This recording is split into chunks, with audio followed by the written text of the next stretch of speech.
नमस्ते, मेवाड़ एजुकेशन में आप सभी का स्वागत है। मैं विजय लक्ष्मी मेवाड़ एजुकेशन से आज के सेशन में मैं आपको जो ई मित्रा की सर्विस के बारे में बताने वाली हूँ वो एक कि राज एसएसपी न्यू पेंशन अप्लाई के लिए जो आप ई मित्रा से आवेदन करते हैं वो आप किस प्रकार से करेंगे, इसके लिए क्या क्या आवश्यक दस्तावेज रहते हैं, उसी के साथ कौन कौन सी इसमें पात्रता रहती है और कौन कौन सी पात्रता के अनुसार आपको कितना अमाउंट इसमें पेंशन के रूप में मिलता है और सरकार का जो मुख्य उद्देश्य है, इसी के साथ हम आज पेंशन के बारे में आप पूरी जानकारी देखेंगे। तो सबसे पहले हम देख लेते हैं कि जो सामाजिक सुरक्षा पेंशन योजना है वो क्या है, इसका मुख्य उद्देश्य क्या है और इसके अंतर्गत और कौन कौन सी पेंशन योजनाएं आती हैं। सबसे पहले सरकार द्वारा जो सामाजिक सुरक्षा पेंशन योजनाएं स्टार्ट की गई है उसका एक मुख्य उद्देश्य यही है कि जो आर्थिक रूप से गरीब व कमजोर लोग हैं उनकी कुछ मदद हो सके इसी के माध्यम से, और जो जैसे कि विधवा कैटेगरी है या फिर कोई एकल नारी है या फिर वृद्ध जन है और कोई विशेष योग्य जन के अंतर्गत आते हैं, तो इन सभी वर्गों के अनुसार सारे लोगों को एक मदद की तरह से पेंशन योजना ये लागू की गई है। तो इसके माध्यम से क्या होता है ना कि सरकार द्वारा उनके बैंक अकाउंट में जो अमाउंट है वो दिया जाता है ताकि उनकी जो भी मदद है वो हो सके। तो इसी पेंशन योजनाएं के अंतर्गत कौन कौन सी पेंशन आती है, तो इसमें एक वृद्धजन सम्मान पेंशन योजना है, एकल नारी सम्मान पेंशन योजना है, उसी के साथ एकल नारी सम्मान पेंशन योजना में और विशेष योग्यजन सम्मान पेंशन योजना है। तो ये कुछ 3 से 4 पेंशन योजनाएं रहती है। इसमें सरकार द्वारा उनके बैंक अकाउंट में अमाउंट प्रदान किया जाता है और इसी की तरह से आप इसमें जो पेंशन के लिए है अप्लाई कर सकते हैं। तो सबसे पहले जब आप पेंशन योजना के लिए अप्लाई करते हैं तो उसमें कुछ आपको कुछ बिंदु है जो आपको ध्यान में रखने हैं। सबसे पहले तो जो भी आवेदक है जो पेंशन के लिए अप्लाई कर रहा है उनका बैंक अकाउंट जन आधार से लिंक होना ज़रूरी है।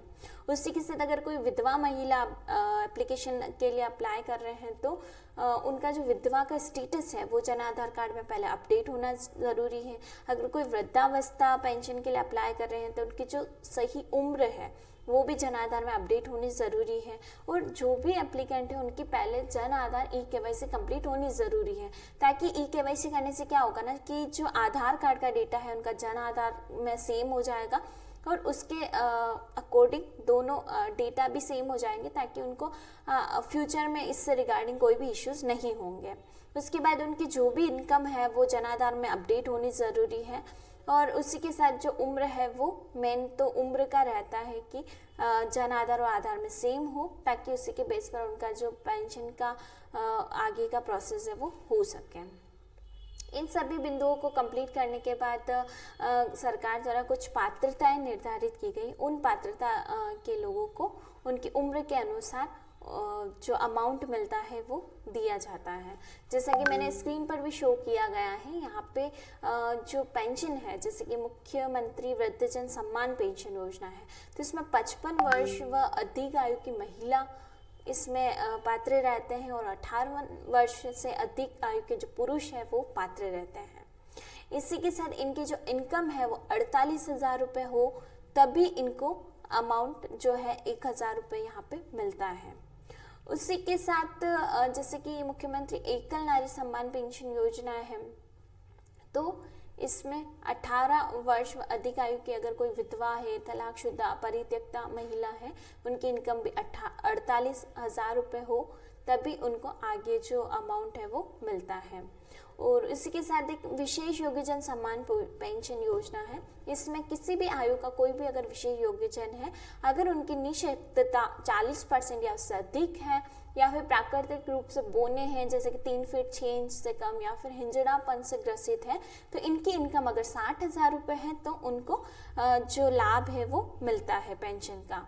उसी के साथ अगर कोई जो लघु और सीमांत कृषक वृद्धजन पेंशन योजना है तो उसी में भी 55 वर्ष व अधिक आयु की महिलाओं को मिलता है पेंशन अमाउंट, और 58 वर्ष अगर अधिक आयु के जो पुरुष हैं उनको भी ये अमाउंट मिलता है।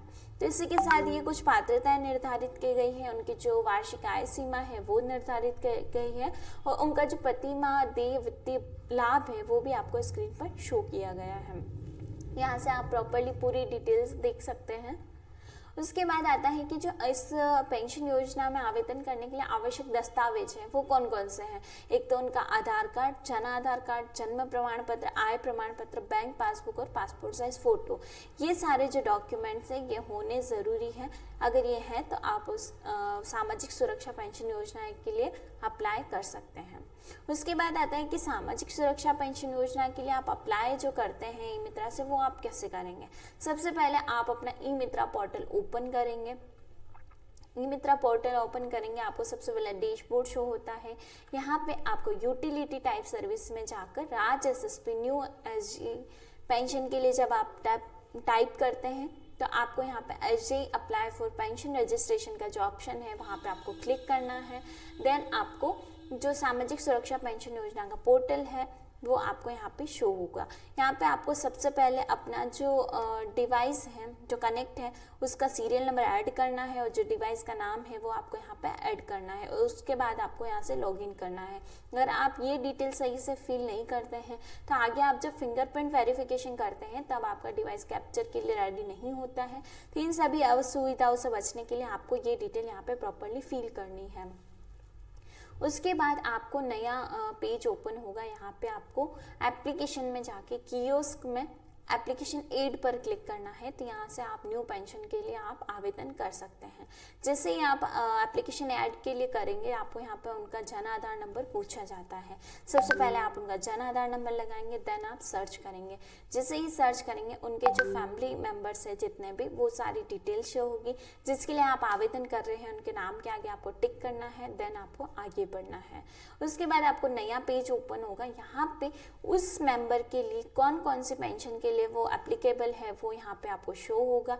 जो डिटेल्स उन्होंने जन आधार में अपडेट कर रखी है उसी के बेस पर यहाँ पे डेटा फेच होता है। जैसे कोई विशेष योग्य जन है या फिर वृद्ध जन की श्रेणी में आ रहे हैं या एकल नारी की श्रेणी में आ रहे हैं तो जिसके लिए भी वो यहाँ एप्लीकेबल है वो यहाँ पे शो करेगा। उस योजना के आगे आपको क्लिक करना है, देन आप आगे प्रोसेस करेंगे। जैसे ही आप सेलेक्ट करके आगे बढ़ते हैं आपको यहाँ पे उनका जो आधार नंबर है वो ऐड करके देन आपको फिंगरप्रिंट वेरिफिकेशन यहाँ पे करवाना होता है। जिस तरह से उनका फिंगरप्रिंट आप वेरिफिकेशन करवाएंगे और उसके बाद उनकी जो जन आधार से जो डिटेल्स हैं वो यहाँ पे ओपन होगी, एप्लीकेशन ओपन होगा। इसमें ऑलरेडी जन आधार से डेटा फेच होकर यहाँ पे शो होगा। देन इसमें से जो डिटेल्स नहीं फिल की हुई है वो आप यहाँ से फिल करके देन आप आगे सबमिट पर क्लिक करेंगे। जैसे ही आप यहाँ से सबमिट करेंगे सक्सेसफुल का आपको एक मैसेज शो होगा स्क्रीन पर। उसके बाद आपको यहाँ पे आगे नया पेज ओपन होगा। वहाँ पे जो इनकी इनकम है जन आधार से अपडेट होकर यहाँ पे ऑलरेडी शो होगी, वहाँ पे आपको टिक करना है, देन आपको आगे प्रोसेस करना है। आगे प्रोसेस करने के बाद आपको यहाँ पे वेरिफिकेशन डिटेल्स आपने क्लिक कर लिया। उसके बाद आप यहाँ पे सेव एंड एग्जिट करके आगे बढ़ेंगे। जैसे ही आप आगे बढ़ेंगे आपको फिर से एप्लीकेशन ऐड वाले ऑप्शन में जाके नीचे एक एप्लीकेशन एडिट का ऑप्शन आता है, वहाँ आपको क्लिक करना है। देन आपको इस तरह से यहाँ पे दो ऑप्शंस मिलेंगे एप्लीकेशन टाइप में, कंप्लीट रिकॉर्ड्स और अनकम्प्लीट रिकॉर्ड्स। आपको यहाँ पे कंप्लीट रिकॉर्ड्स पर क्लिक करके शो पर क्लिक करना है। तो जो भी आपने आवेदन किया था वो आपको इस तरीके से यहाँ पे डिटेल्स मिलेगी। यहाँ पे आपको एडिट पे क्लिक करके और आगे आपको e Mitra payment and forward to verification का जो 3rd नंबर का ऑप्शन है अपना, वहाँ पे आप क्लिक करके और आगे बढ़ेंगे। देन आप यहाँ से process for E Mitra payment का जो ऑप्शन है वहाँ क्लिक करके और क्लिक करेंगे तो आपका जो भी पेमेंट है इसमें आपका नया पेंशन अप्लाई करने के लिए 50 रुपये का टोकन करता है, 50 रुपये का अमाउंट लेस होता है, वो आपको यहाँ पे अमाउंट लेस हो जाएगा वॉलेट से और आपका एप्लीकेशन सेंक्शन सक्सेसफुली का मैसेज आएगा जैसा कि आपको स्क्रीन पर शो हो रहा है। तो इस तरीके से आप प्रॉपरली नई पेंशन के लिए आप आवेदन कर सकते हैं। इसमें लास्ट में आप फॉर्म का अगर प्रिंट आउट लेना चाहते हैं तो यहाँ पे आपको प्रिंट का ऑप्शन मिलेगा, तो आप यहाँ से प्रिंट भी निकाल सकते हैं एप्लीकेशन का। उसके बाद आपका जो अमाउंट है वो 50 रुपये लेस हो जाएगा और फाइनल यहाँ से आपका सबमिट हो जाएगा। उसके बाद आप इसका स्टेटस भी चेक कर सकते हैं। इसमें डिपार्टमेंट में वेरिफिकेशन के लिए जाता है, उसके बाद अगर अप्रूवल हो जाता है आपका तो आपकी जो पेंशन है वो स्टार्ट हो जाती है। तो इस तरीके से आप नई पेंशन के लिए अप्लाई कर सकते हैं। इसमें अलग अलग वर्गों के लिए अलग अलग राशि भी निर्धारित की गई है, जैसा कि मैंने आपको चार्ट में बताया था।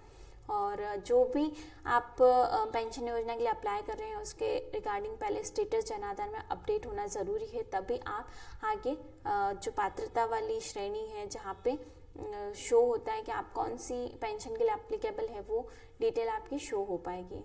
जिस प्रकार से अपना जन आधार का डेटा आपको कंप्लीट रखना है, EKYC कंप्लीट रखनी है और उसके बाद आप पेंशन अप्लाई कर सकते हैं।